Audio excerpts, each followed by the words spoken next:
வணக்கம் டாப்பில் மதுரையிலேருந்து இப்போ நம்ம பார்த்துக்கிட்டு இருக்க கார் வந்து ஸ்கோடா ஆட்டோமேட்டிக்கு. வெறும் பிரேக்கும் ரேஸும் தான் இருக்குது பாருங்கள். ஸ்கோடா ஆட்டோமேட்டிக்கில் கியர் எப்படி இருக்குன்றதை பாருங்கள்.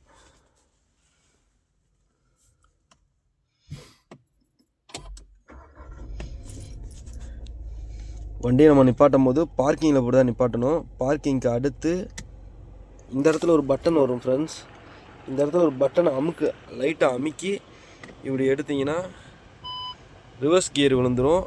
அதுக்கு அடுத்து அப்படியே திரும்ப அந்த பட்டன் அமைக்கிறது நியூட்ரு. அடுத்து நம்ம இது டிஎஸ்ன்னு போட்டிருக்கு பார்த்தீங்களா, இந்த இது இப்போ வண்டி மூவ் ஆகிறது ரெடி ஆகிடுச்சு.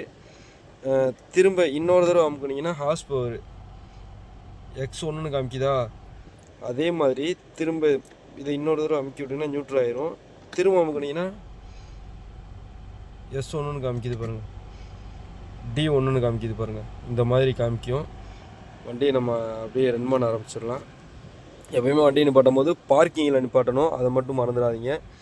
இது உங்களுக்கு எப்பயும் தெரியும். லைட்டு ஏசியெல்லாம் போட்டோன்னே ஸ்டார்ட் ஆகிரும். வண்டி தரமாக இருக்குது பாருங்கள், எப்படி இருக்கணும் வண்டி. புது வண்டி. நீங்கள் அடுத்து வண்டி எடுக்கணும் அப்படின்னா ஸ்கோடா ஆட்டோமேட்டிக் எடுங்க. பார்க்க அவுட்டர் லுக்கும் சூப்பராக இருக்கும், இன்னர் லுக்குமே சூப்பராக இருக்கும். ஆட்டோமேட்டிக் எடுத்திங்கன்னா இந்த வீடியோ இதே மாதிரி வீடியோ நம்ம அடுத்தடுத்து வேணும் அப்படின்னா சப்ஸ்கிரைப் பண்ணி வச்சுக்கிங்க. கியர் சிஸ்டம்லாம் நான் உங்களுக்கு பார்த்து சொல்லித்தரேன். எல்லா வண்டிக்குமே நம்ம டெய்லி ஒவ்வொரு வண்டி ஓட்டும் போது டெய்லி ஒவ்வொரு வண்டியும் ஒவ்வொரு மாதிரி இருக்கும். எல்லா கியருமே நான் உங்களுக்கு சொல்லித்தரேன். ஓகே ஃப்ரெண்ட்ஸ், பாய்.